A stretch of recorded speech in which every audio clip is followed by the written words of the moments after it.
And now she's going to be going against Pathra, which, I mean, even Jia, you can tell that she's a caster. She's taken our talking points of, again, the casters here at the desk and all the analysts didn't pick Pathra to win. None of us predicted this, but now she has the very real chance going against Songbird in this finalist the Contenders finals. So now this might happen again, where the casters and analysts are just not seeing the person who actually might win it all. Yeah, I think Pathra erased the question mark over my head that I had for Druid, where that 3-0 against Slissa, albeit that against Slissa, I think it's much better performing than against Songbird's lineup. Druid is once again picked in this one as the ban pick phase is panning out. Dan, I know you have some more information about that one, but the Druid question mark for me has been erased.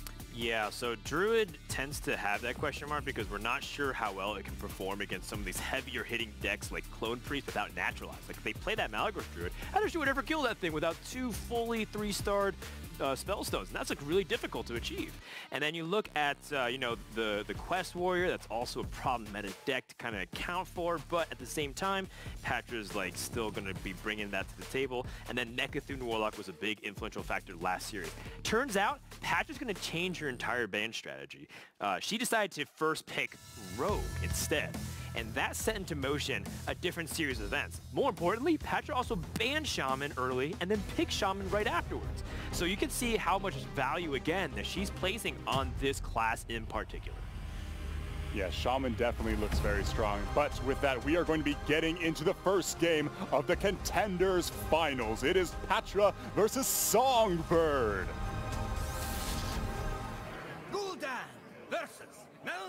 That's right, we're getting to game number 1, and the deck that Cora had picked last for this one, which was Warlock, is going to be up first. And it is quite an aggressive Warlock list that I'm looking at here, Dan. It is packed with 1-drops and Grim Rally. I gotta say that this will finally put to test our theory that we've been talking about, is the old version of Zoob too outdated and slow compared to the very fast and modern version, and we're about to find out because it's a very similar start to some of the stuff that we've been seeing. For example, Slissa and Alistraza both had Keleseth on 2 with 1-drops, and they still lost in favorable situations.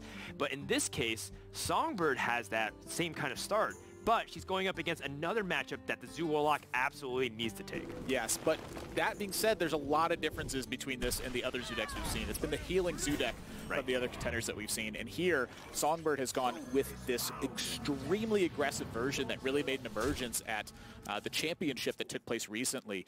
It has so many 1-cost cards in it that it extends down over halfway through the deck list until you get to finally a 2-cost card, Prince Keleseth. And then right after that, it tops out very early. 2 copies of Fungalmancer, 1 Despicable Dreadlord, 1 Leroy Jenkins, and featuring 2 copies of Explodinator in the deck to help fuel Grim Rally. Yeah, there's, what, 19 1-mana cards in this deck? It's super lean with how fast you can play.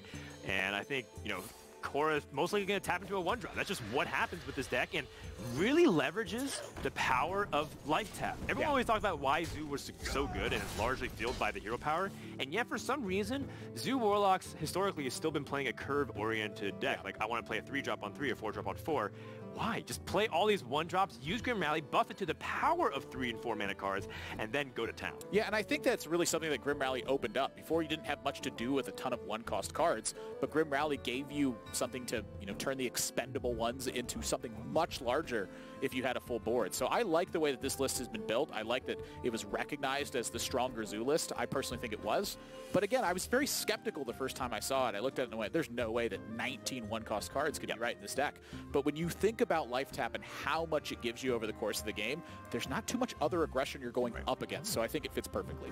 And Pathra is going to need the same exact formula as she did to beat other people, especially Slissa in the previous series. She needs Spreading Plague. She needs defensive cards. But this is where, you know, you still put on reasonable pressure with these early game drops where Spellstone is impactful, but you can go so much wider on the board. And that's where the big downfall is of this deck, is if it meets into walls of Spreading Plague, it needs to have that Grim Rally or that Void Ripper, but fortunately for Songbird, she has both. So she's prepared for this matchup. Yeah, Void Ripper is like quite an interesting tool in the deck because of how it fights even against its own card with the Saronite Taskmaster. You know, that card was anticipated by a lot of players, myself included, to be one of the premier 1-cost cards that was going to be out there. And so I think in a post-Gen, post-Baku style of format, you're going to see that. It's a 1-mana 2/3. It's very reminiscent of the old card Zombie Chow and how dominant it was in introducing board control strategies almost exclusively. And so I think looking at this hand in totality, Despicable Dreadlord's already there, Grim Rally's already there, the Void Ripper's already there. There's a lot of damage potentially on board for Songbird anytime you have multiple minions survive. Yeah. By the way, Pathra picking up this Nourish. It's a big draw.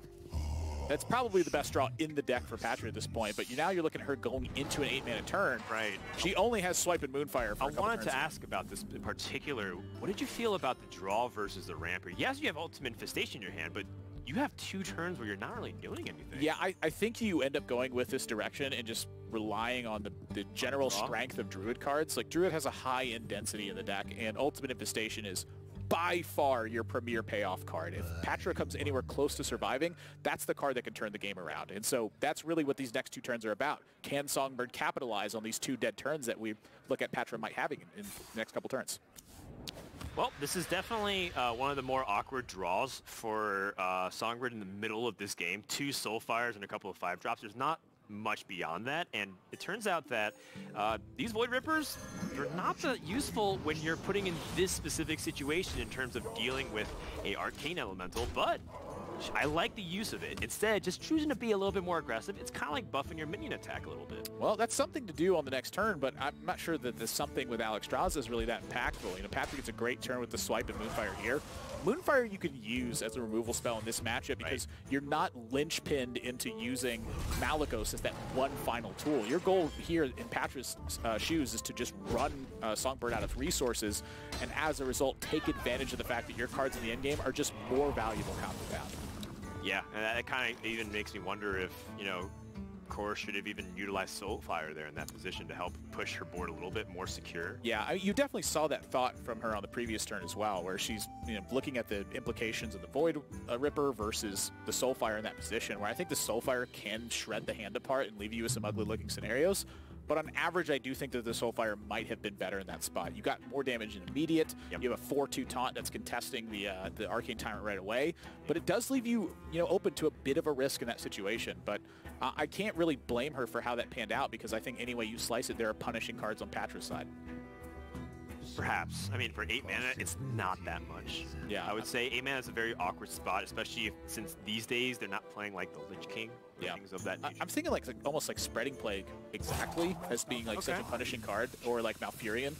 I think both of those are just majorly impactful when you choose to go with the Soulfire route, because if you lose Grim Rally in the face of that, you're going to be regretting it the rest of the time. Well, here's the thing. Now she ends up going with Soulfire. Losing a Firefly, not the end of the world, but that's also another card that synergizes with that Grim Rally. So it's definitely one of those situations where if she knew that this would be the case, absolutely she would have Soulfired the previous turn, but that punish is very real. Yeah, it's just really hard to see down the road like how this one has panned out. If this was one of the worst routes I think that ended up with Songbird here, is 9 mana Alexstrasza you while your board has been shredded apart, because now you're having to make these kinds of desperation plays and things really start to look ugly after this. Yeah, but there's a good contingency with Abusive Sergeant, you can trade into the Alexstrasza, and you still get to remove, and it's a pretty reasonable board. There's 10 power. Yeah, you're just praying that last card is not exactly what we see in its Ultimate Infestation. Yep. Oh my gosh. Well, well, you rip the Ultimate Infestation. Ultimate Infestation, yes, but it's more like the fact that if Pathra draws like a little bit extra damage, she's just going to kill Cora. Yeah, I think there is a lot of merit for Pathra just taking her time and looking at how much damage to face is this. I mean, that's what I'm saying. Cora's down to 7.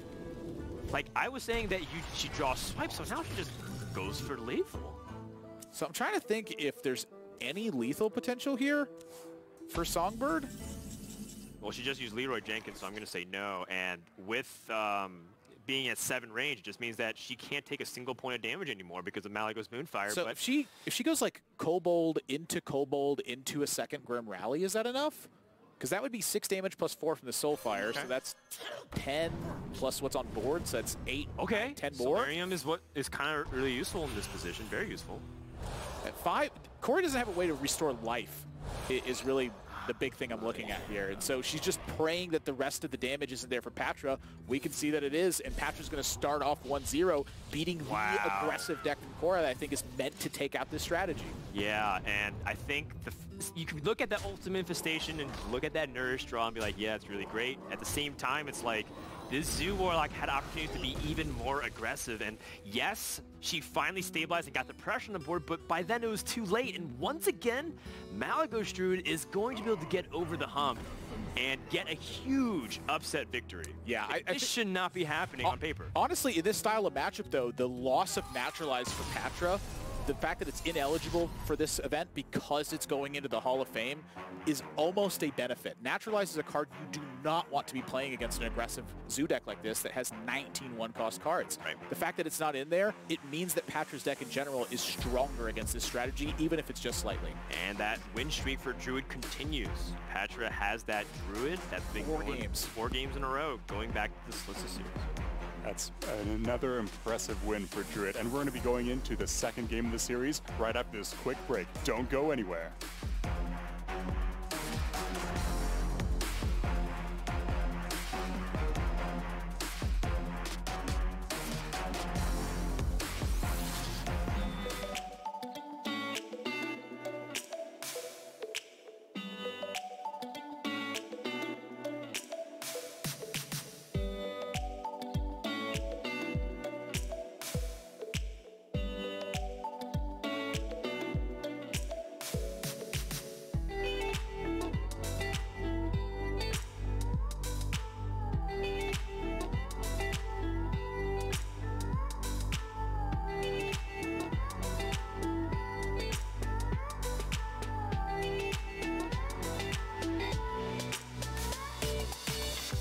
Hey Twitch chat, it's Lauren Jabara back with you again. I know you're probably sick of seeing my face, but hey, we're back.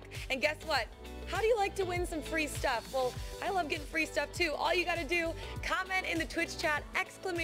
giveaway, and a link will pop up. You gotta click on the link and you can win an Asus Republic of Gamers laptop. That's all you gotta do. Actually, it's a desktop, not a laptop. I'm being told. It is a desktop, not a laptop. So ! giveaway. Click on the link, enter in to win, and also one lucky winner is gonna win 2 VIP tickets to come here to Las Vegas and watch one of the future WSOE tournaments. So make sure to do that, ! giveaway, and good luck. You get some stuff for free.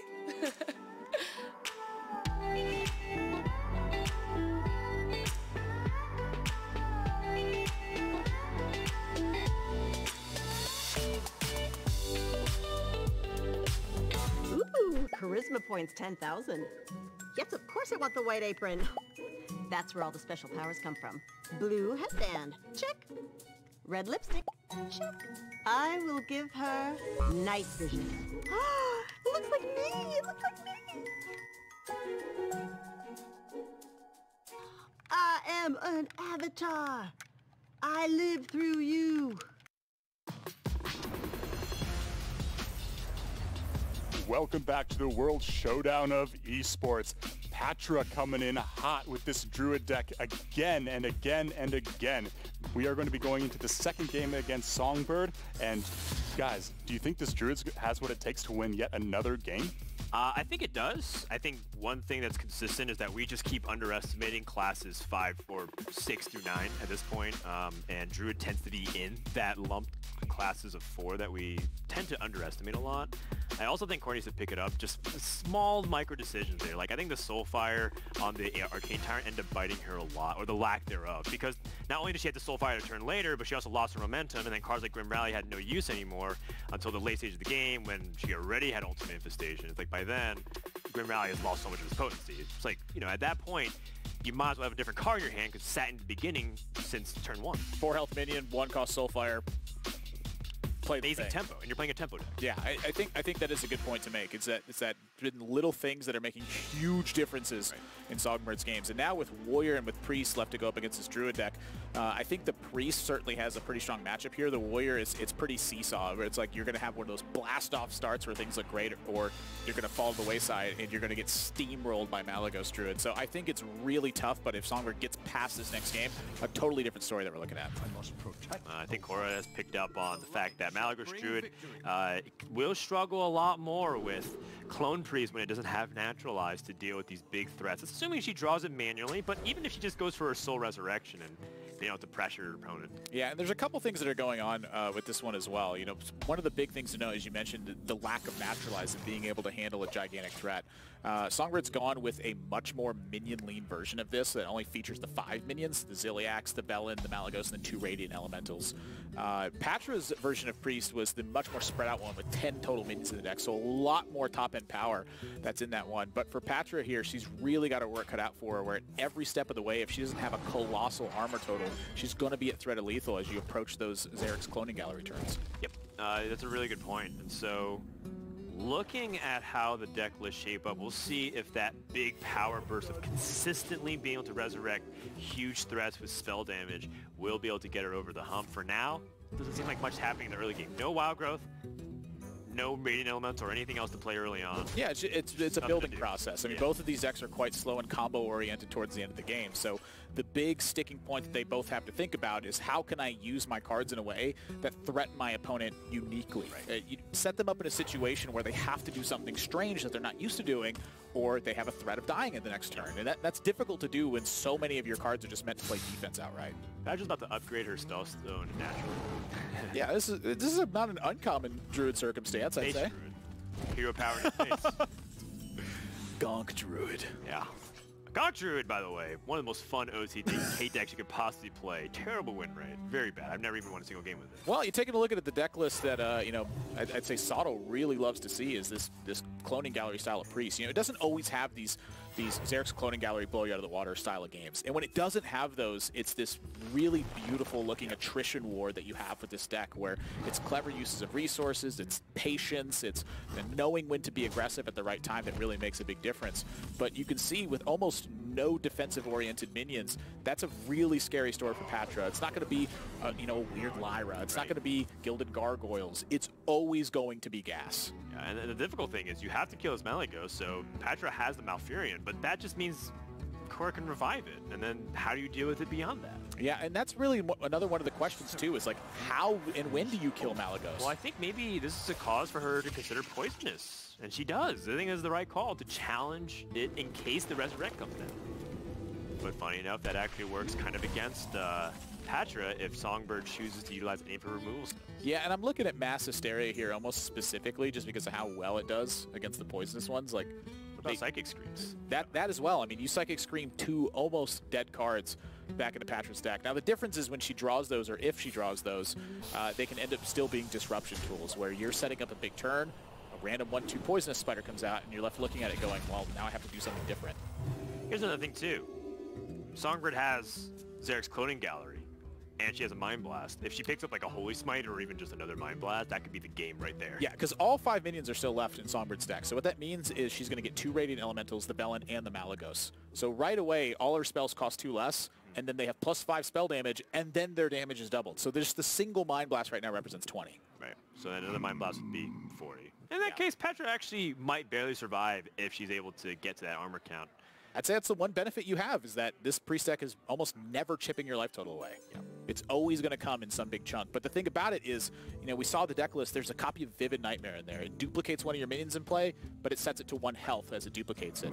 You copy a Velen alongside of that, and you are looking at just a ridiculous amount of from-hand damage. I mean, I've seen it hit like the 200 range because of that card before.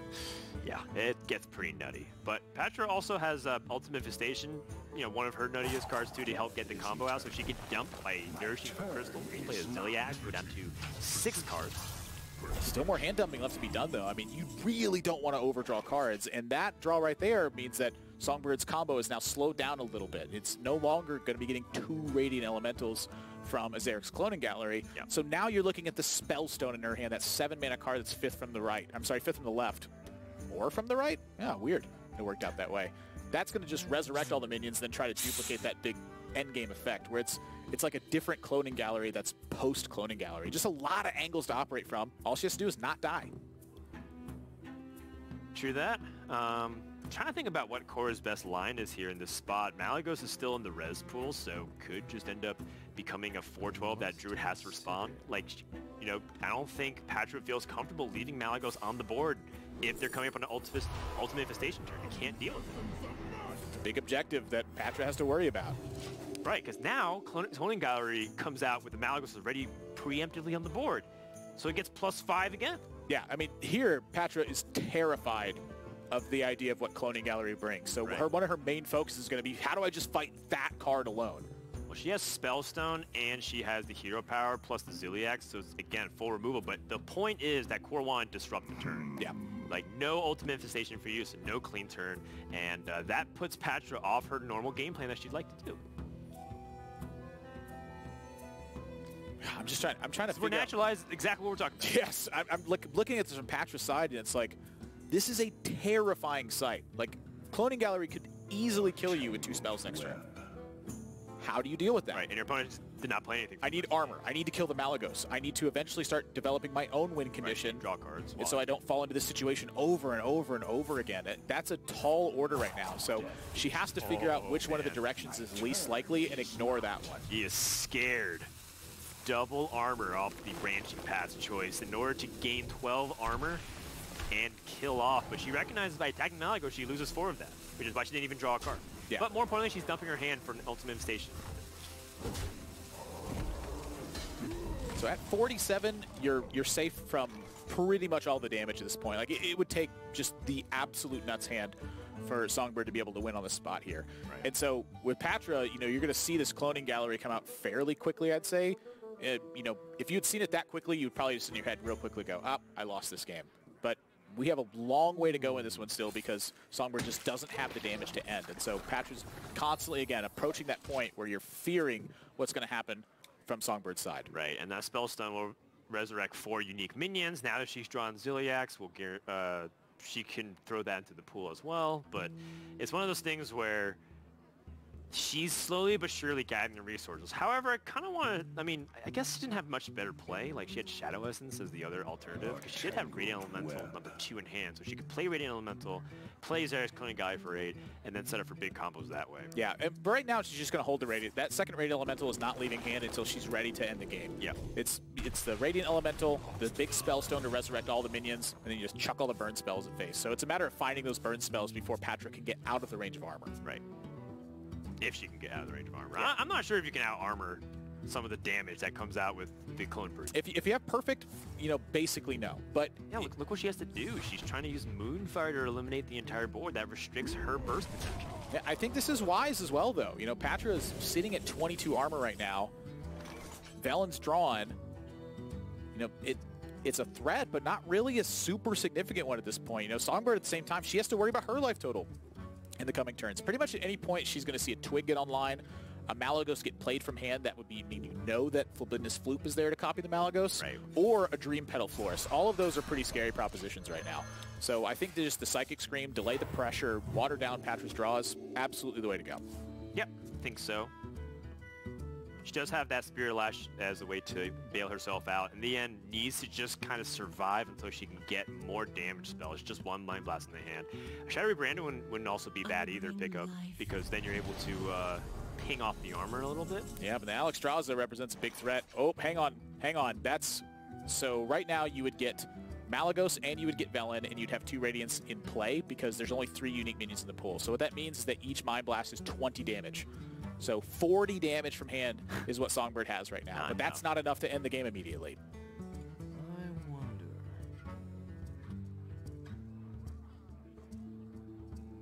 Korra thinking about if she has to answer this defensively and heal, but going up to 17 life still should be kind of safe because there's no Malygos, or sorry, there's no discount with the Malygos. And you still just got to worry about swipes, though. You know, like, it's true. Something Spellstone's swipe is, you know, sometimes going to be enough to end the game at that point. That is fair. 2 Innervates in the deck for Pathra. And, you know... Yeah, it's a tough turn. She also needs to be able to handle Tempo Malygos as well. So now the Psychic Scream, it fends off the minion pressure that Pathra had, but that just means that when Songbird's back up to another reasonable life total, that somewhere in Patra's deck there is another Alexstrasza. Excuse me, it's right on top. So repeat the scenario immediately right away, and you can see how exacerbated Songbird is by the situation. You just dealt with an 8/8 with one of your most valuable cards, and it's right back in play. Yeah, but the situation changed in the fact that she drew one more card, so if she had drawn a Holy Smite, that actually would have been the game. Because the Holy Smite would have done 14 at that point. It's +5, yeah, double to 14. So, I mean, it's not like it's exactly the same. She had another draw for lethal right there. Yeah. Is she going for it? Looks wow, like that is... So she's going to put herself back up to 30 in this spot, but now the burst potential way watered down if that's the case. Yeah, well, there's another Spellstone deck. But the Radiant from hand? Like, are you gonna? You're not going to use that, obviously, but you have to buff up that Spellstone, you have to find it, and you have to still have to find damage. That's a lot of stuff to do to buff up another Spellstone and get this done. I don't disagree. I think Cora's tossing into Mind Blast because it gets big damage in anyways, and she still has Holy Smites in the deck. Yeah, 20 is about the cap on that right now, unless you stick a Velen or a Malagos to the board.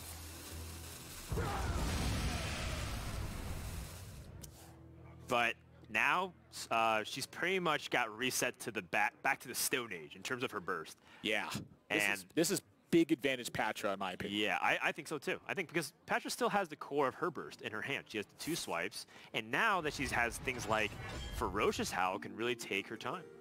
So the only thing I'm looking at there then is really like where fatigue is concerned, if it can even go that route. I mean, Patra's still got double swipe, she's got Full Blindness Floop, she's got Malagos still in there, and there's a Twig still left, so she can have that big 20 mana turn. I mean, I'm even tempted, if I'm Pathra, to throw out another Alexstrasza back into the mix, because I don't blame her for that. Yeah, because then getting Full Blindness Floop out means that you can guarantee the floors onto the Malagos, and Cora is so upset. Just like the non-stop Alexstrasza pressure. Yeah, something's got to give this turn. I mean, you got to find something good. Okay, Eternal Servitude's not bad because that helps you deal with it. You can resurrect Malagos and then go for Spirit Lash again. Ziliax works okay as well. Yeah, I mean, with the Spirit Lash and the Ziliax, you are, you know, you're trimming into this cut that's been delivered quite a bit here. Right. Now, Ziliax, no attacks on the other hand. Yeah. Okay, it is attacks. It makes sense too, because now Spirit Lash can deal with it just by itself. Yeah, you're pretty much in this similar situation almost no matter how you end up slicing it. Pathra picking up just more combo cards. Can begin by cycling with Wrath, perhaps? Or even just drawing with the Branching Path. Yeah, I feel like Patra's got to be very comfortable with this spot. You know, your hand is not exactly spectacular, but your remaining draws pretty much are. You've staved off most of the idea of pressure. Like, second Spellstone is still a bit scary, but you've already seen 2 of the Mind Blasts. You have 32 life to back that up. Like, it's going to take Vivid Nightmare plus a big Resurrect effect, plus damage spells on top of that to get scary. So you're racing only against the idea of fatigue, which I think is a long shot at best for Songbird right now. Right.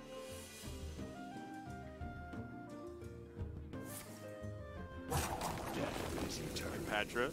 My turn is moving Ziliax doesn't want to draw, just wants to play for tempo and pressure as best as she can. Yeah, I feel like Cora may have just panicked a bit in response to that Alexstrasza situation. I don't think she needed to do that. Given that, like, if you kind of mathematically calculate the possible damage you could do the following turn, was it actually as scary as you thought it would? Because Malagos Moonfire, Innervate Hero Power is 15 damage, but 1, she went up to 17. 2, 1 Moonfire was used already as well. So that is like the burst potential that Pathra could have had from hand. I think she had another turn or 2 before she would have had to seriously consider, like, okay, I need to throw everything out there and then go for the Spirit Lash. Yeah, I think it's a pretty tough call either way, but I think I would have liked to see a lot more patience where just the Spellstone was concerned. It's such a valuable card. It is almost certainly your strongest card in the deck. Like, I'm even counting, Cloning Gallery as a contender with that. The Spellstone is really the bread and butter that makes the deck work. Without that Resurrect, you have to kill them immediately, or otherwise the Cloning Gallery doesn't work. Yep. That being said, there's still plenty of gas in the deck here for Songbird because she still has the the Holy Smites and this Diamond Spellstone, but the problem is that she's kind of low on resources. I mean, stuff like Malagos is just still in the deck as well. I mean, like, just sticking a Malagos is still a pretty scary proposition. Right. It's just a 4/12. Yeah, she's just running out of resources, and Drew is just doubling up on everything that she can play and handling it very, very nicely. That said, Pathra and Malagos seem to have a very tumultuous relationship where, one game maybe he's just right there, and another game he's apparently the 30th card in the deck.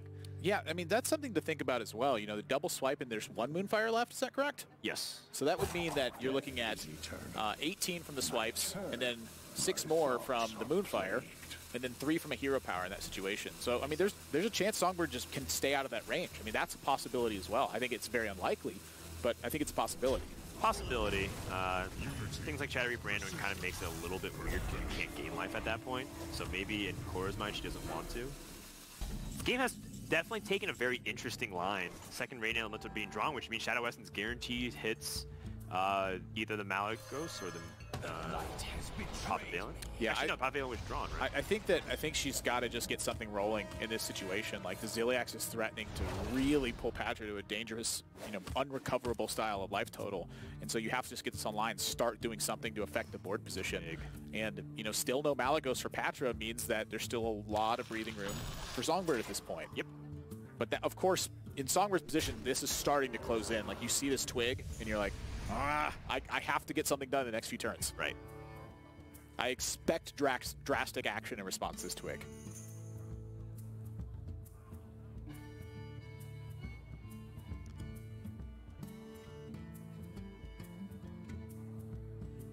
Yeah, I think it's just how you best set this up. Like, how do you most send the message that you have the goods right now? Yep, I like this. Maximum pressure. It doesn't matter about that extra damage with the hero power right now. You can squeeze it in if you want to innervate. I don't actually hate that. I think I just want to put as much pressure as possible. I like this from Pathra if she goes for the innervate.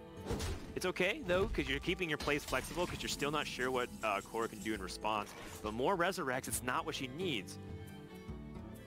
Realistically, I might see Cora save onto things like Eternal Certitude to try even Resto because she's going to go for it. Yeah, I expect drastic action. Like, I wouldn't almost expect her to hold on to anything in this situation. Okay. And Malagos, is still a pretty scary minion in play for Pathra right now. So there's a chance she looks at this and maybe finds reason to react drastically to this. Right. Again, it's the fear of what this represents more than it is the actual just, what's really happening in this situation. You just want to avoid catastrophe when you're in this kind of spot. And she's eliminating every point of damage on the board. She had the opportunity to remove Ziliax to stop the life gain from the Druid, but she's willing to concede that. So I think at this point, Cora may be even shifting her game plan to fatigue. Like, hope that she can outlast the Druid. They can't burst her. She stays kind of at the life total, but I don't know if that's possible because she doesn't have that life gain possibility. But here's the thing. Alex is gone. Floop is gone. Her healing hero power is gone. That's true, but you still have the ability to, say, resurrect a Ziliax. Okay. You still have the ability to threaten damage with Bellin. I think that Songbird here is trying to force some of the actual face damage spells from Pathra in order to alleviate that endgame damage from her. And that's why I said by drastic action is you're trying to just threaten Pathra in any way possible to make her fear what you can do. Except, does that mean Pathra just ignores his Malagos and just... No, I think it means the exact opposite. She just wants to avoid catastrophe. Okay, that's fair. Sitting in the seat and not being able to know what's happening in your opponent's hand makes these kinds of plays look very different than if you're looking at it at the top-down angle that we are. No, it's a forced play from Cora, and I think it ended up panning out pretty well in this position. Yeah, I mean, just think about how scary Velen's going to look now in this coming turn, where Songbird gets to pick off the minion and play, and suddenly a Velen's sitting there, or another Malagos that's in deck. That's another thing that Patra's going to look at and worry about. He's got Ultimate Infestation for this one, but how many cards are left at this point now? All these little things start to add up, and you get to a point where panic and misplay is a real possibility. 2 swipes and a Moonfire. No goose. I mean, Pathra can just UI and draw Malagos almost guaranteed. Yeah, 6 cards in hand, though. I think she's... Is there 4 cards left in deck? I think she has 5 or less cards in her deck. Yeah, it's definitely what it looks like to me, too. I'd be very surprised if she burns Malagos. Yeah, so Malagos was an impossibility to burn, as you can see the fatigue here. Right. But now Patra's racing against, just getting that clock down. The Malagos costs 9 mana. She's going to be able to play the Dream Petal Florist next turn, you're still missing some damage there. And again, fatigue is starting to set in. There's a small possibility I think Songbird wins this game. I mean, she's getting hero powers in every single turn, too. She can even go for it right now, which I think is actually advisable. Just getting in that extra 3 damage is crucial, and Pathra recognizes that. Wow. Because she's going to deal 27 with the Snap Twig. Just needs to get Songbird to that threshold. Was that a Radiant kill? Kills the Radiant, so still fearing. Well, she wants to protect her board. Oh, boy. Oh, interesting. So what can... Oh, actually, it doesn't matter. You just Holy Smite and then... Oh, wait, no, you don't have enough. It only deals 4 damage. Oh, yikes, I was thinking about the Malagos interaction.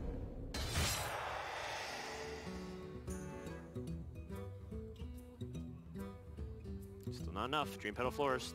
Yeah, well, honestly, the Twig doesn't actually matter right now other than the 1 damage it represents, because there's nothing for Pathra to actually duplicate with it. She's getting the discount via the Dream Petal Florist. I guess it mixes in another hero power. Then does she have to kill the Valen now? Oh, I don't know if I trust Valen on the board. Yeah, I mean, if she has a second Spellstone, you might lose. She hasn't been trusting any of the other big Amplify effects. Why would you so suddenly trust this one? She hadn't done it. She might have just died. I mean, the double on the hero power, those are dealing 8 damage apiece if that situation pans out. Yeah. Right when fatigue hits, the double. 18. Yeah, Pathra does not have the damage to end this game. 27. So Malagos is going to be on board still living, but Songbird draws another Spellstone. So you're looking at Ziliax being able to pop up. This is, I don't know how this is going to end at this point, because a lot of it boils down to how the Spellstone actually occurs. This is a crazy game. The Spellstone will resurrect... Oh, but it depends on what it resurrects. Everything's in the pool right now. 4 different minions are in the pool. What's left in her deck, too? She's used both Shadow Visions. She's used both Spirit Lashes. There's still a Malagos. Still a Malagos. I mean, there's still a Holy Smite in their deck. The both Psychic Screens have been used as well. There's some Mass Hysteria remaining. Yeah, this is going to get just powered shields. There's still shields left in the deck. Shadow Word Death is dead. Also, something very awkward is that Pathra probably is going to play this and then Hero Power Snap and just commit to the board. I wonder if that 1 extra 1/5 will be the difference maker, because it stops things like Ziliax from attacking immediately into the Malagos and eliminating it. Yeah. But at the same time, it doesn't matter if you toss in all your spells. That's the thing. It's like she's going to secure... She's trying to secure the Malagos in play, which right now is pretty guaranteed. You know, Songbird doesn't have a way to kill the Malagos. So what that means is that she's going to secure this swipe damage. So she's setting up Malagos as a threat, delivering that lethal pressure all at once, which means that Cora cannot back herself into a window. And she goes for it unless she's killing. She needs that damage. It's like that mana is irrelevant. It doesn't mean anything. So all that matters right now is, can Songbird fight this situation and actually win a game from here? You have to protect yourself. You have to get out of range. There's a lot to be demanded. Oh, here. the second Holy Smite! And second Smite! She do it because the Malagos. She kills Malagos. Or she just kills her opponent. Yeah, that's lethal. Woo! And Pathra didn't have a way to stop this right now. She did not have the damage to end that turn. That is an unbelievable end to game 2. And just like that, Cora is back in this series. The Resurrect Priest deck is crazy, and at any step of the way, it creates that dynamic where you can die at any point. You cannot blame Pathra for eliminating as many minions in a row as she did, because every single one of them represents a lethal threat if Cora gets to untap with a full mana pool. But at the same time, she was holding like 2 or 3 cards, and if she was able to get to that threshold, she had lethal. But what are those 2 or 3 cards? That's the question. All I'm saying is that she had the ability to deal 4 damage and set Cora to 27 for multiple turns, and that was the exact break point that she needed to end the game. My jaw has been on the floor for the past minute. I cannot believe that game. That was spectacular. And right after this, we're going to be going into the next game where it can't even be that close, but it probably will be. Pathra, Songbird, right after this break.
welcome back to WSOE 5. What an incredible ending to Game 2. Songbird just tied it up 1-1 against Pathra. We're going to get into that Game 3 in just a second, but quickly, I want to talk a little bit about this awesome merchandise that we have because we want to see you guys getting involved. So check this out, first of all. WSOE, ooh la la, we're loving it. All you got to do is scroll down to the stream, click on the shirt that you want. We have limited edition stuff. We got a Return of Jia shirt and so much more. So go on down there and get yours. And if you do, we want to see you post a picture in it on Twitter. Just tag us at WSOE. Now Game 3, right around the corner. What say you, Michael? Man, I don't know if it's the merch or if that game or if it's my name because it is hot in here. I was sweating. I couldn't believe it. That game blew my mind. Look, there's a lot of questions that you can have about that game. And Dan and I were talking about this in the break too. I feel like you could host like a 9-episode podcast about that game alone. Yeah. Because there's so much to unpack and talk about in that situation. So for me to stand here and tell you that I think someone made a mistake or that someone played it perfectly, I'm not going to lie to you that way because I'm not a liar. That game was complicated and I don't blame anyone for the way they played it. I think my takeaway is that if you're going to bring something like Clone Priest, you better well know the situations and scenarios and how they map out. This deck requires expertise out through the window. You were telling me at the break, part of the reason why a lot of the casters at ECT really like this deck is because it requires a lot of nuanced knowledge. You have to know these small little pockets like, okay, these are in my Resurrect pool. I've played these many spells. This is my chance for lethal. And more importantly, this is how I deny my opponent from the breakpoints. And the breakpoints fluctuate anywhere from 20 to like in the hundreds. So it goes really crazy with the elaborate scenarios. And the best part is we get to cast another game of it. Man, it's so weird to play and so beautiful to watch the way this works because I honestly feel like if you take Hearthstone in totality, one of the beautiful things about card games is the ability to bluff an opponent. And in Hearthstone, that's quite a difficult thing to do. Most of the time, your opponent's in a situation where they have it or they don't. Your answer is strong enough to give you an advantage or it's not. With this Priest deck, every big minion represents that lethal situation. So Core is just slamming these big things on board turn after turn. It represents a bluff to Pathra for most of that game. Yeah, and had Pathra known the hand, she would have started hitting face a long time ago. Instantaneous win the game. This Drew would have been in 5th game. I think Pathra would have almost been in the position to take the bounty of most consecutive game wins because she had won the previous series 3-0 and she had won 2 games and she obviously had won the previous series before her Slissa sweep. But now that's all in history books, and we have to wonder what if. But in the end, going to game number 3 against the Rogue deck from Pathra. Yeah, aggressive Pirate Rogue. Yeah, that tempo Pirate Rogue, pretty much whatever you want to call it, or as Fireback called it earlier, the Miracle Rogue. And rightfully so. It tops out at Myra's Unstable Element to draw the remaining cards in your deck, and that's really where the deck has its bread and butter. It's a very aggressive push, and then you time everything to an overwhelming position at once with just the sheer number of cards and amount of damage you have. I'm definitely a fan of Tempo Rogue. I'm also a big fan of Pirate Rogue with Captain Hook Toss. That's where I draw the differentiation, where like your strategy becomes about how you fight for the board with Pirates and the Buccaneers and being able to draw your combo cards. That's the difference maker between, in my opinion, just a normal tempo Pirate Rogue versus the Pirate Rogue. That's fair enough. 4-4 Edwin. It's going to have to be enough to get pressure going. And honestly, this is a really tough match for Songbird as well, where you're having to check so many different things all at once that when you, even with a Radiant Elemental Power Word Shield start, you can still see that she's in a tough situation where she's going to be fighting from behind for a pretty significant portion of the game. Once you get past that major hump of aggression, that's when you can start seeing that winning situation. But outside of that, it's an uphill battle for Songbird the whole way. Well, I mean, if you just look at the way the hand pan out, though, like, things look okay for Cora because not only does she have defensive cards like Mass Hysteria, she also has the ability to maybe flip the switch through a Zera Cloning Gallery and then swing the entire state of the board. But that Myra's draw, massive pickup for Pathra right now. And this is really the sign, I think, for Pathra. You know, she would really want to get a Faldori Strider down prior to the situation because you want to see that gigantic burst of the 4/4s onto the board as well. You know, Psychic Scream is often going to be a strong tool against a deck, but it's going to leave your opponent room to redevelop in that situation. Right. But the big one is just, can you provide overwhelming damage the turn after you play this Myra's Unstable Element? It's also sort of a punish for the deck list that Korra brought versus the other traditional ones, because you don't have things like Witchwood Grizzlies to help put that wall between you and your opponent, forcing them to have that removal. Yeah. And in this case, your best defensive tool is Ziliax, but Shadow Essence, I mean, I guess has a stronger concentration of what you can land Ziliax, but you can also still get the Malagos and then do nothing. But as we saw in the previous game, you know, stuff like Malagos, stuff like Melon, it forces oftentimes defensive measure from your opponent in that situation. Yeah.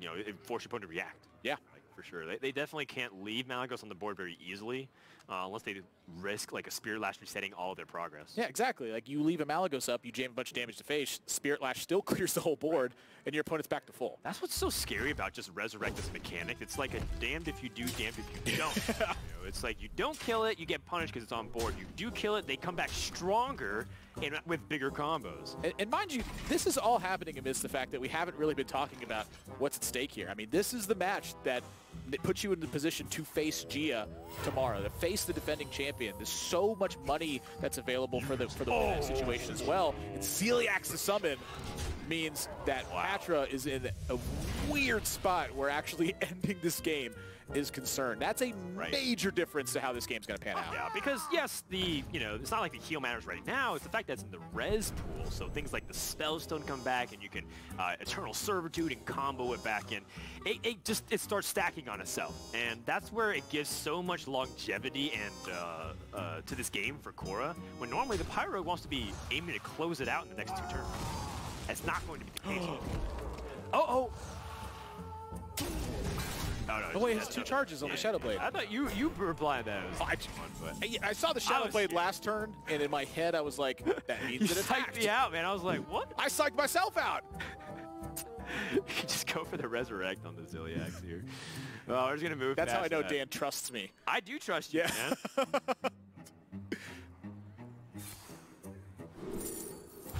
Yeah, how about 36 more Ziliaxes over this game? Do you think it's going to be fight throughable?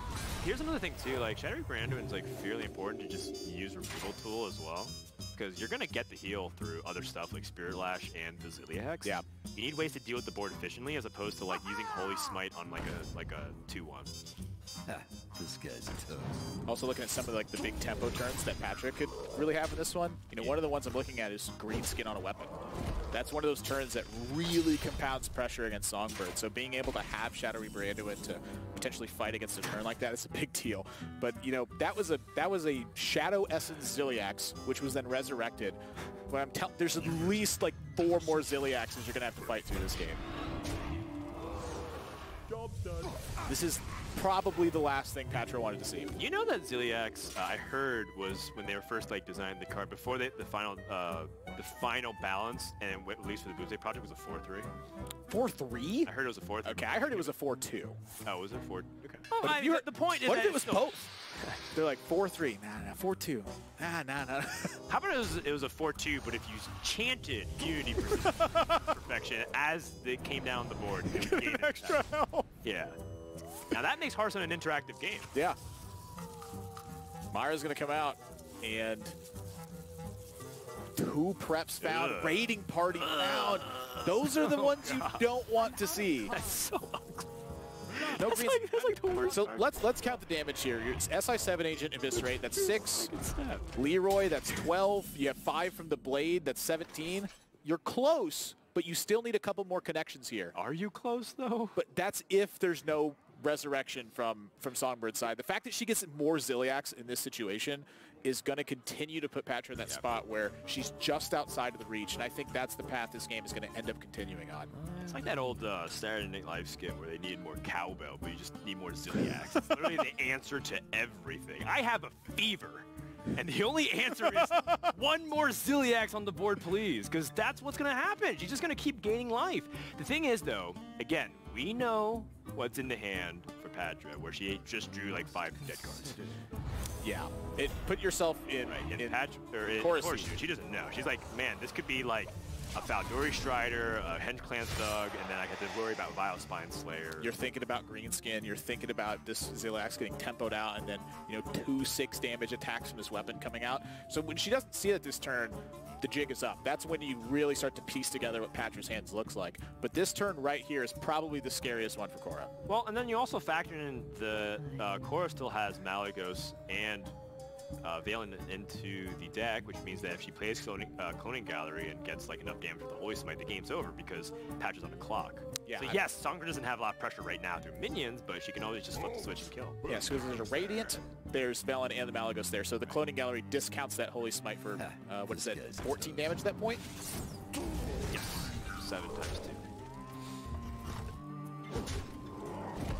And what, she's on 2 fatigue next turn, so she'll be going down to 18, not quite, but if she draws another burst. Oh, wow. There you have it.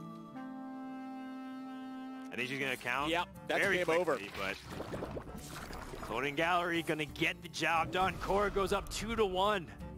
Looking to get that title defense or challenging spot. Remember, this is the contender finals for today.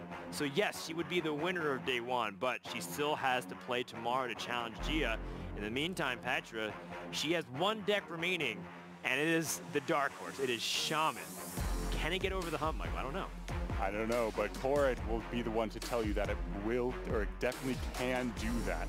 But this Priest deck is also showing us why every single player brought Priest. It is a dominant class right now, especially when you take out some of the different archetypes that punish it in the normal standard ladder. So that is Korra going up 2-1. So we're going to take a quick break, and then it's going to go into the 4th game, possibly the last for Pathra right after this. Be right back, guys.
Welcome back to WSOE 5, Hearthstone, the Return of Jia. We are here at the Aria in Las Vegas, Nevada, and we are about to what possibly could be the last game of the day in our Republic of Gamers Contenders bracket. This is Songbird versus Pathra, and this couldn't get more tense. It's 2-1 for Songbird right now, and this is the match. This is the game that could decide whether or not Songbird gets that second chance to fight Jia. She finished second to her last time at WSOE 2 and is looking to come back and prove that she can beat Jia.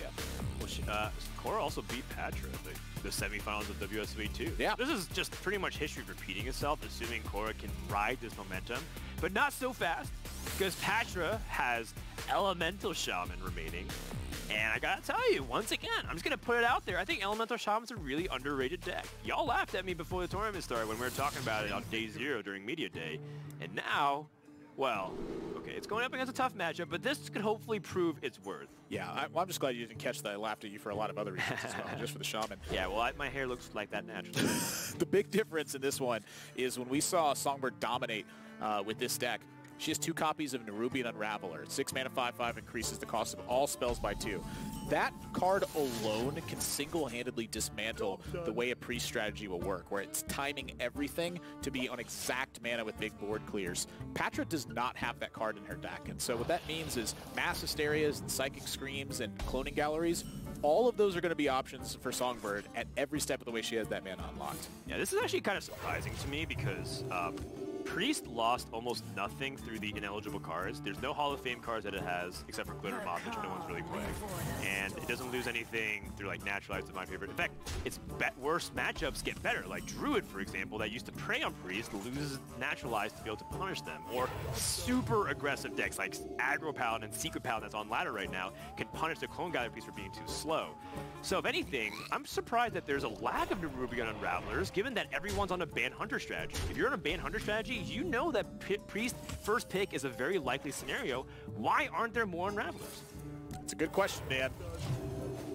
I'm sure if they go back and look at their deck, I mean, they were talking about it off camera and a little bit on camera too. They're like, yeah, I wish I put Nerubian Unravelers in my decks. That card was like such a long time sleeper too. It took a long time for it to get to the point where that was a very relevant card. And it's because Priest had not established this dominant position. But here, you can see one of the reasons that, you know, Priest has become so strong. It's because of Mass Hysteria. The fact that it alone could wipe out this board position right here is such a big threat to Pathra. If that doesn't happen, there is a shred of hope, I think, for Pathra in this one. But this whole board gets wiped out. It is going to be a major uphill battle. So she's just going to take the time to Shadow Her Death instead, accept the damage, and move on from there. Yeah. Leaving in Hero Powers is very powerful. Needs to, well, definitely has an application of it. There's not many 5-mana plays that Pathra can do to really make things bigger, because there's only one Fungal Mancer in the deck, I believe. That's traditional for most Elemental Shaman decks. So yeah, there's only Fungal Mancer and Servant of Kalamos. So finding an application of it right now, I don't hate it. I'm looking at that Bog Slosher on a Fungal Mancer. I like it. That's a very real threat. How funny is that Lyra buff? He's able to like combine it with Hagatha. It's just like Value Town straight up. You have your own irony of winning the game via random Priest spells. Like play Diamond Spell, something like Calamos and Blaze Caller, and then you just finish it off. Yeah, this seems to be like almost a guarantee clear from Mass Hysteria. Almost. Yeah, it's a pretty ideal result. I don't think you're really sweating too much of that. I could see a smite in this spot because you know that Pathra has the Fungal Mancer. Right. You just reduce the damage. You're at 16. Why take these sorts of risks? Look to land a Velen on board, threaten your opponent, occupy some of their mana, and get to a turn where you can play Cloning Gallery. The thing is, though, I feel like based off those pan out, you know, even if Shaman doesn't have their Nerubian Unravelers, I still don't feel like it's that unreasonable of a deck. It's still putting on decent pressure. Yes. I mean, Fungal Mancer is one of the major threats that's in the deck in terms of punishing Priest boards, because they have to clear weaker positions. And then you compound that with the fact that Kalamos is there, that you're going to have Blaze Callers in the deck. There's just a lot of continuous from-hand damage that can make Priest struggle in this situation. So since this has come up, Pathra has the advantage in this spot. Yep. Well, there's no Hex. Hex would just be like the blowout. So then what's Patra's next best option? She has Fungal Mancer as she was sitting up earlier. Yeah, you also have the Earth and Might to, you know, apply to one of the elementals there, so you're going to get a refund to hand. You have the ability to kill a Velen, but so many times Priest is in this position, and you are just hoping that they attack your big minion in this spot. Right. I mean, the awkward thing about the Earth and Might here is that you break your elemental chain. You play Fungal Mancer, and then you don't have... Yeah, that's an excellent point. Yeah. I think with stuff like Grumble to perhaps refuel the position, you're not as worried about it. Okay. Yeah, that's true. And Mass Hysteria was used. That's kind of a useless elemental. You don't really have any spells in the deck to benefit from. Not yet. In terms of spell damage. Lyra. I love casting with you because you always are looking like 10 turns down the road into the ridiculous situations. It might get down. Look, we've seen a couple of ridiculous situations already. going back to game number 2. Yeah, to me the real one is that Songbird's just under a ton of pressure here. Like the game is on the verge of ending in the... Wait a minute. Radiant Elemental, 3... No, not enough mana. Oh, okay, yeah. The mana's not there for it. Almost? No, it would have been resurrecting a Valen, which doubles it to his hand, and then Mind Blast doubles. Yeah. That's the kind of stuff, though, like in Songbird's first couple games, those are the kinds of situations she missed, though, was overlooking these exact mana details that would lead to these kinds of wins. 8, 17. 15. Yeah, she's very dead. Yeah. The Fungal Mancer with the Grumble here. Able to get the job done. Wow, Elemental Shaman. Wait. The chain was broken, though. Oh, you just Grumble. You attack with everything. You attack with the 4/4. The Grumble returns everything. Wait, what am I talking about? In my head, the Elemental, you just talked about the Elemental chain breaking, and I ignored that once again. I'm sorry, I've misled you twice now. I'm an idiot. I wonder. It's my fault. Thank God I'm casting this for free, by the way. Imagine they actually paid money for this. No, you're right. The Elemental chain was broken. That suddenly changes a lot of the way this looks now, because once again, Patra's that situation where if you leave Velen in play, you can die. If you kill the Velen, you've expended a lot of damage that would keep Songbird under that pressure. So the Elemental chain being broken here was paramount to the situation. Yeah. At the same time, though, she wouldn't get that value trade. Yeah, I mean, what, is she going to just run both of her minions in? Like, I don't think that's a situation that she's going to winning the game on the following turn. I think it's just another tough spot where you have to pay heed to this Velen in some way. And not trading is guaranteed death. Actually, is there any combination here where Cora could, like, if she draws another, like, Voice Smite, does she just win with the Xerix Cloning Gallery? Because there's a Radiant, there's a Malygos remaining in the deck. That's also a good draw. Wow. Okay, so right now we're looking at Velen in the pool, Radiant Elemental in the pool. So Spellstone would resurrect those two. Yep. That discounts your Vivid Nightmare to 2 mana and discounts your Mind Blast to 1 mana. So you still don't have the range to kill with that potential. Right. If you use Xerix Cloning Gallery here, you're staring at a 7/7 on the other side of the board. So is there another weird situation where Cora can just once again resurrect another big thing and have it happen? I think you just go with the Velen and then look for this idea next turn where your hero power damage is going to be doubled on the following turn. And again, this protects you from that big sweep of damage that comes in, but does it protect you enough? So 6/7 plus the 6 from Kalamos in that situation, that's 13 damage. This 5 health keeps her alive.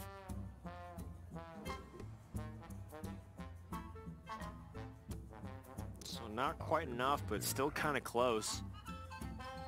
And to top it all off, Patra's just 1 mana short from being able to bounce it back and maybe get some more damage going.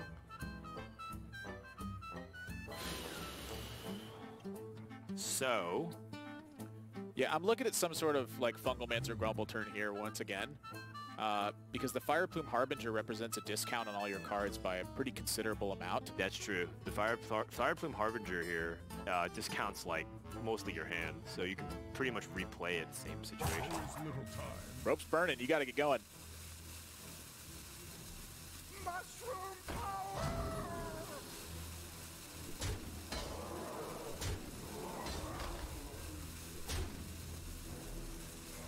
Just go with Kalamos instead.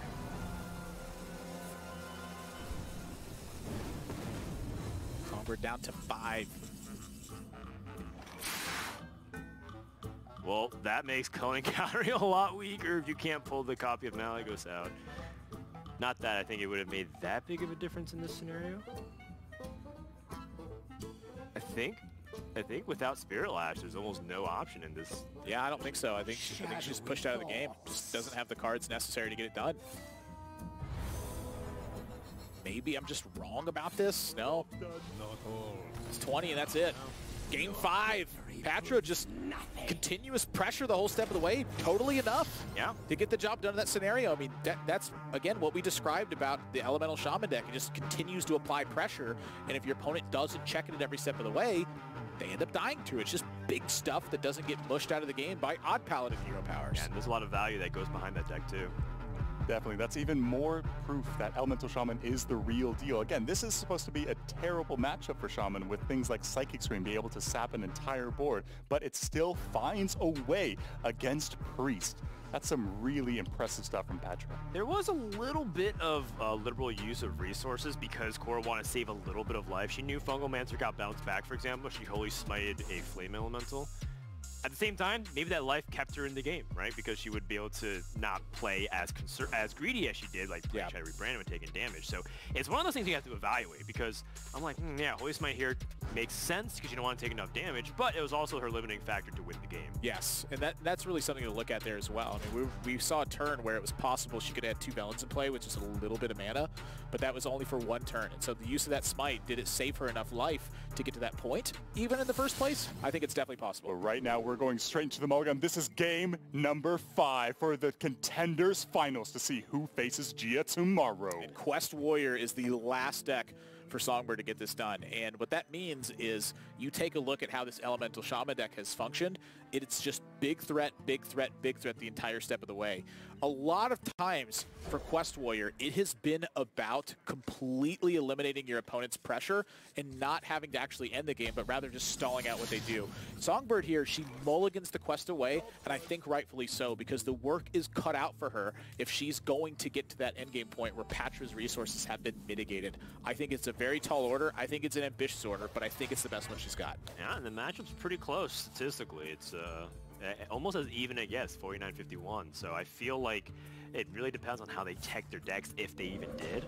Yeah. And it doesn't look like there's anything out of the ordinary for either player here. For me, the 2 big things I look at are number 1, the fact that there's just such big elemental value from the deck, and then number 2, Hagatha is currently present for Pathra in hand. I think that Hagatha alone is probably the card you're mulliganing for as the Elemental Shaman, because I don't think you need overwhelming pressure early on to really keep Songbird on the back foot. In fact, I think that's oftentimes how you fall into a situation where your resources get limited, is you're trying to chain together all these early game cards, and a timely brawl wipes all of that out. So I think that going hard for Hagatha and then just continuing to chain minions turn after turn there is the way you get the advantage.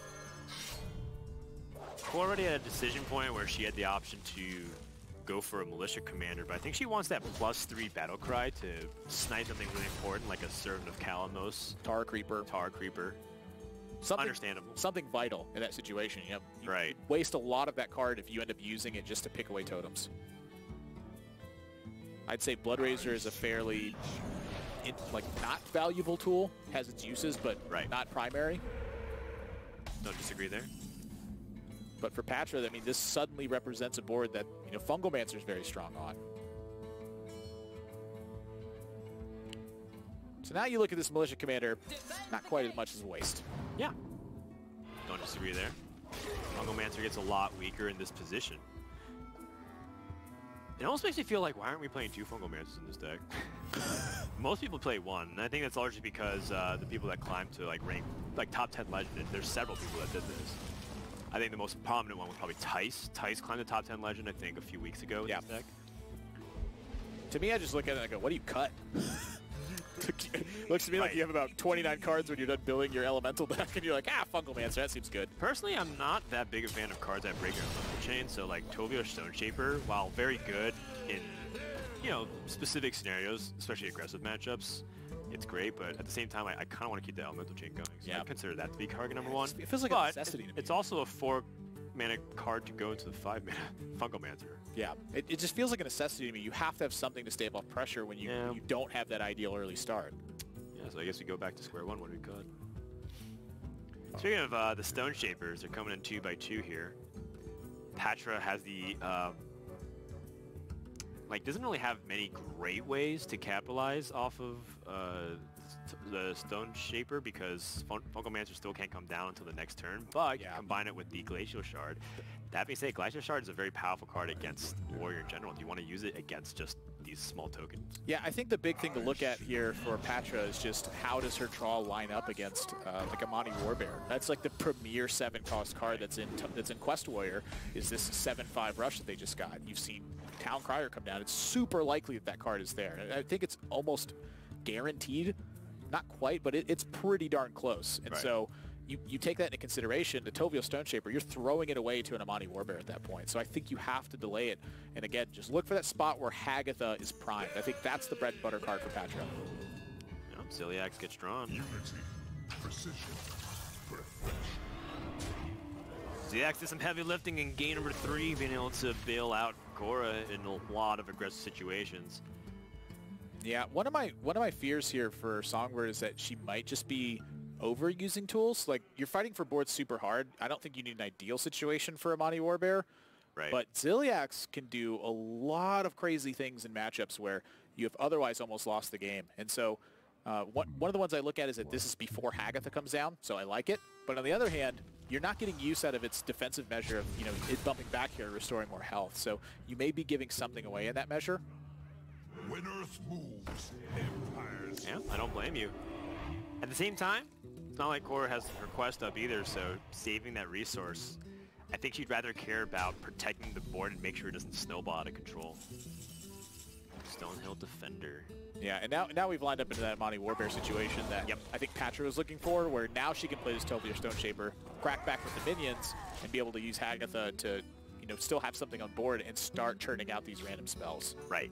This early Hagatha is very valuable. Yeah, I mean, again, if I was playing this matchup, I absolutely would be hard mulliganing for Hagatha against Quest Warrior. It is a major deal.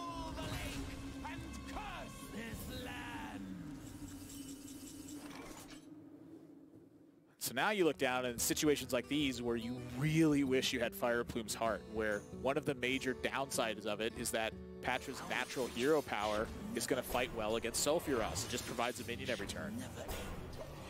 You swap into Hagatha, though, that 8 damage a turn starts looking mighty valuable. It's true, almost to the point where how does Cora win if she ends up getting outvalued in a position like this, which it seems likely now that Grumble's drawn? Well, I mean, the hope is that you can still run Patra out of relevant minions. I mean, there's still a lot of resources left for Songbird, a lot of life to work with in this situation. Right. I think the big fear is, you know, something like Shutterwalk sticking to the board, or, you know, very relevant spells peeling off the Hagatha in this spot. It is definitely an uphill battle, but I don't think it's an unwinnable one. Right, but at the cost of throwing away the quest. You would be one less card. Yeah. And we don't know if that ends up being the factor of snowballing. You also need to just find key stuff to fight with. You know, if you get snowballed on, and you just have a Fire Plume's Heart sitting in play, you're going to be wishing instead that you maybe had found that brawl. Right, or I mean, there's also cases too where it's like you kind of need the Warrior Hero Power to survive in certain matchups. Yeah. You don't want to switch over to Sulfuros and get the Ragnaros Hero Power just because that also turns off your ability to heal, and sometimes you just need to survive like you were talking about. Yeah. Ooh, Rockbiter and Wind Fury, the classic combo. Not going to use the Rockbiter for that combo, but at the same time, it's just these are the kind of things that Hagatha can provide to make every relatively innocuous minion into a big threat. Yeah, I'll be curious about this one for Patra. I mean, the Shutterwalk's getting loaded up with a lot of stuff. I mean, it's getting to the point to where, you know, just the Shutterwalk alone's going to refill the hand. Yeah. If you asked me who I'd rather be, I'd rather be the Hagatha player. That's because, you know, I love Shaman. I will say this is the kind of matchup, though, I feel like Warrior has a lot to work with. It's a fairly linear game plan. It's just lots of stuff in a row over and over and over again. It is fair. It is true. And we have seen Taunt Warriors sometimes just win because of overwhelming pressure and they just get too much on the board. Yeah. But they're not even playing things like the Lich King, you know? They just top out Scourgelord Gyarados. Yeah, I think if you're in Songbird's spot, this second Phantom Militia probably needs to stick around for a while. Oh, yeah. And, you know, you're thinking about two things. Number one, just the random AoE generation that's possible from Hagatha. And then number two is, once you draw Fire Plume's Heart, how do you actually get it done at that point? You know, you've played so many minions at this stage that you need to be able to feel that in some capacity. And that means Shutterwalk.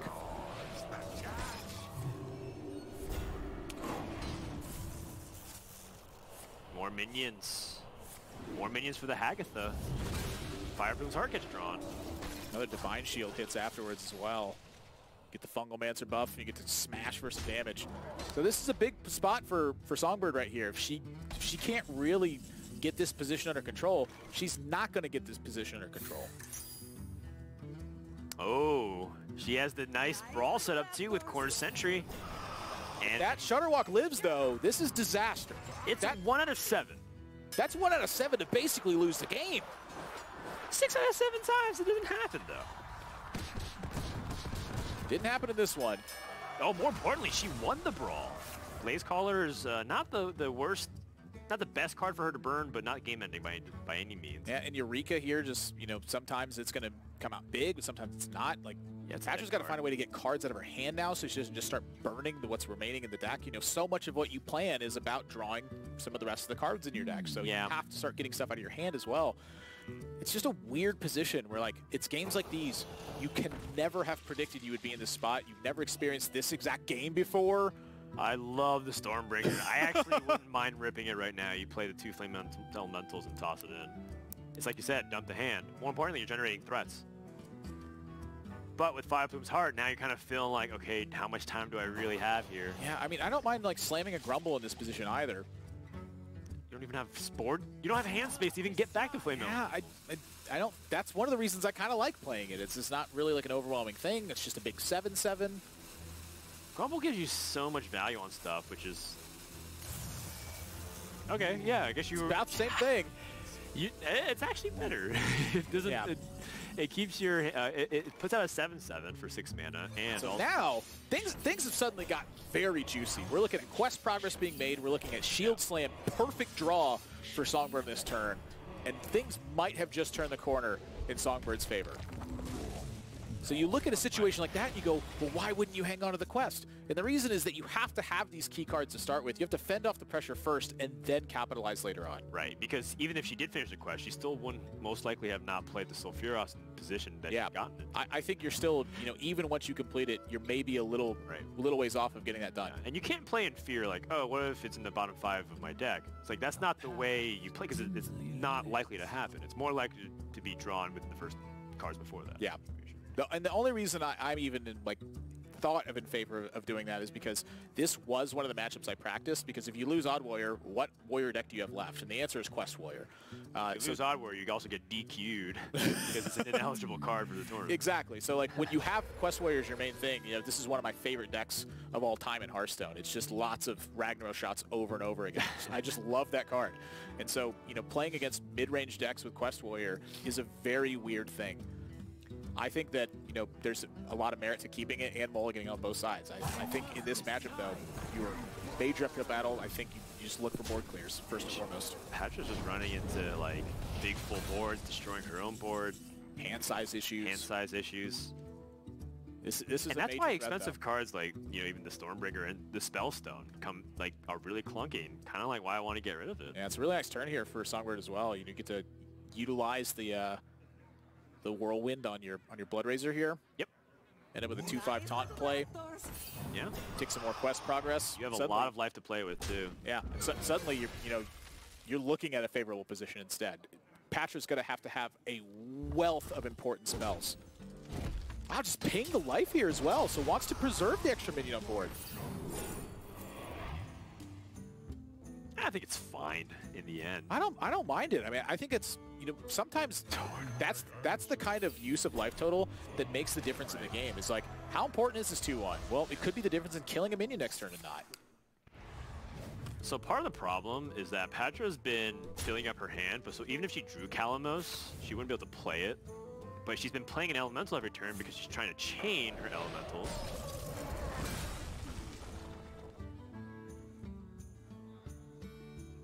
It's gotten to the nightmare spot. You're going to have an isolated minion in play versus a potential Sulfuros. Yep. And it only gets scarier. That's the place you don't want to be. And that's why she's gone away from the idea of Grumble and moved more towards this 2 elemental style, but again, runs into the issue of hand size. Yeah, and it's like the issue of hand size, but she's had opportunities to dump, but she's been trying very hard to keep the elemental train going. But she's once again the scenario, if she plays Menacing Nimbus, she's going to draw 2 cards and have a full hand. I think I'd probably just bite the bullet, honestly. I think you need 2 things in play. You need to start getting minions to survive and trying to reclaim that board. Right. I must decide. Perplexing. Wind Fury does not do anything in this spot. It is purely a dump. And I think Pathra is weighing that opportunity, and she's willing to accept the damage. He is at 26, and we have seen Hagatha pull people out of situations before, but this is where the Quest Warrior turns the corner, and it gets ugly really fast. Yeah, it's not even requiring the Sulfur House here. I just think that that's the efficient way to do it. You hero power first in case you hit the 3-5. I guess it doesn't. I guess she just wants the damage. Yes, I want to claim the A damage as well. With a Amani Warbear, with a pair of executes, with a brawl and a shield block, it's time to start cranking that damage. That to me is one of the marks of somebody who is like an experienced Quest Warrior player as well, is understanding that even at a very expensive cost, you want to direct the shots to face. You want to save brawls, and save warpaths, and save executes to clear the way and deal damage. Primal Talisman. I'm kind of wondering if that's like a useful card in this matchup, and I guess it doesn't hurt, like in terms of help summoning minions to stay on the board. Yeah, it's entered that phase where you're looking at a spot every single turn. Big isolated minion every time, and that's the worst spot. You either take 8 damage or you lose your big threat. We're grasping at straws here to try to see what Pathra can do to pull herself out of the situation.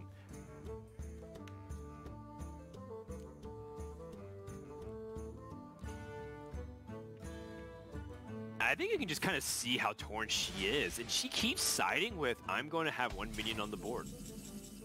And it's not even necessarily the fact that she's dumping her hand, it's like, that's just 1 less minion that Ragnaros might be able to hit, if that's the case. But, I mean, there's the weapon of Saphira, so even if she played the Menacing Nimbus, most likely would have crumbled anyways. 8 more damage. Cora's getting close, chugging her way along.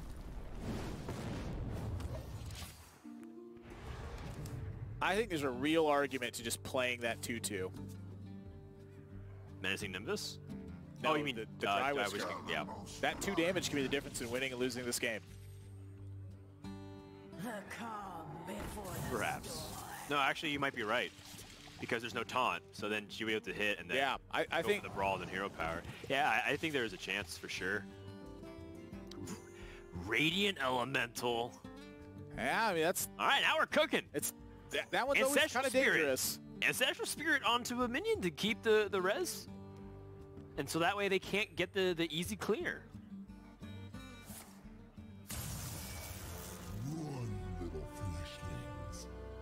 I don't know if this is going to end up... It's 50-50 almost, because like the brawl's going to clear this down to 1 remaining minion and then you fire a Ragnaros shot. That situation is going to occur probably for 2 more turns. I mean, Pathra's just running out of minions at this point. A path dimly lit.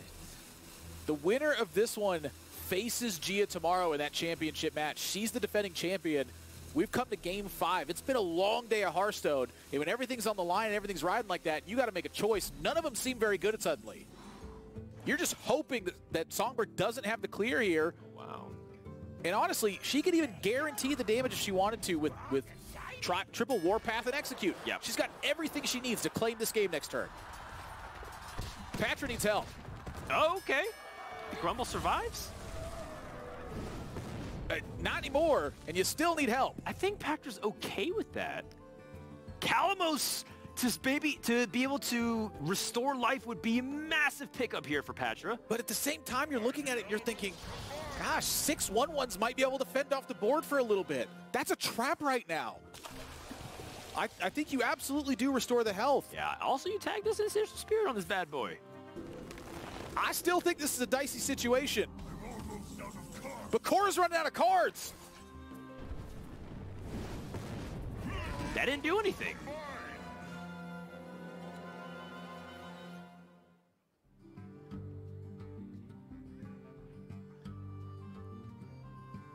Whoa, hold on. Can we just take that 7 damage and hold on to this Warpath? That's dangerous. You know that Pathra has a Grumble in hand.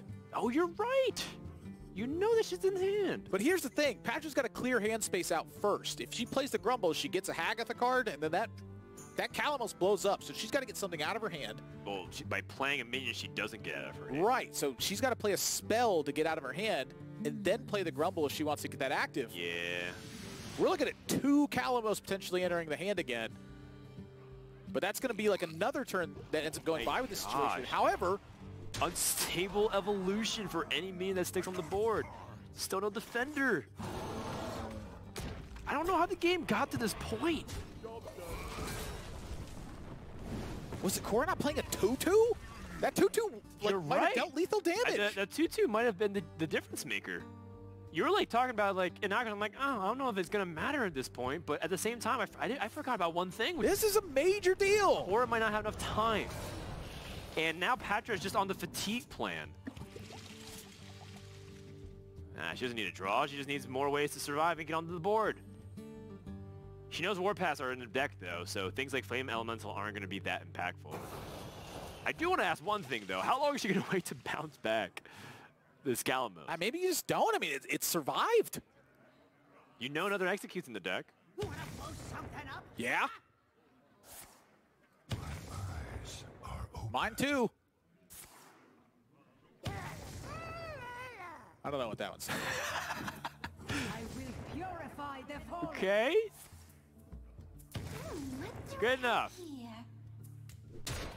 And now Cora's down to just these 5 cards remaining, unless Dono Defender could pull out some miracle of a situation. Yeah, I mean, 5-5 is a wacky health total for that to be sitting at 2, because that means that you're not able to clear the whole thing and use his hero power. And she's got to chain together a lot of these while racing against fatigue.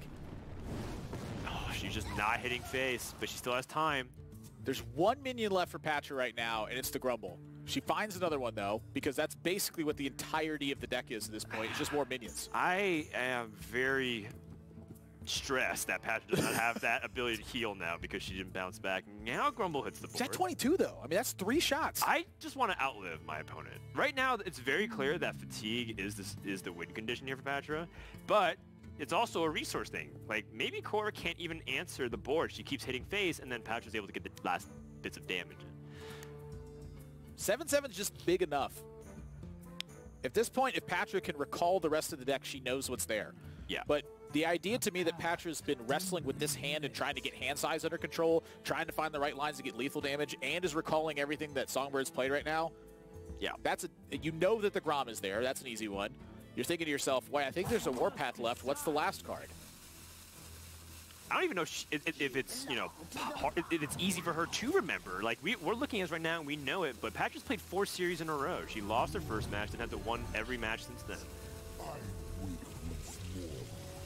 Doesn't even get a card. Unless she uses the zap here. Okay. Stono Defender. Decent minions. At this point, face is okay. Like, that's what we want. We just want damage. Yeah. Cora can still end this in 2 hero powers. Oh boy. Also, don't discount the fact that Scourgelord Garish can also just give Cora direct damage to Shadowmourne weapon going face. Yeah, that's a true story. It's just, to me, it's so critical that Patra's minions are living with 5 health in play. It means the Warpath doesn't clear the way. Yeah. For that big hero power shot to come in. A little bit of a punish too for the zap, because then, you know, now Patra doesn't have the ability to push through these double taunts and be able to, you know, get past. Another Scalamose. Oh my goodness. Are you serious? I mean, the discovery on elementals is weighted towards class cards, which means that Scalamose is going to arrive more often. Right, but I mean, that's the fact that Patra's just going to heal for 12 again. I don't think this is a recoverable spot anymore unless she hits face every turn. That's not it. That's game. Patra's going to heal up to 28 life. That's 4 shots of Ragnaros. By the time that arrives, Cora's just dead from fatigue. 3 damage, 4 damage, 5 damage, 6 damage. Cora's locked. You're right.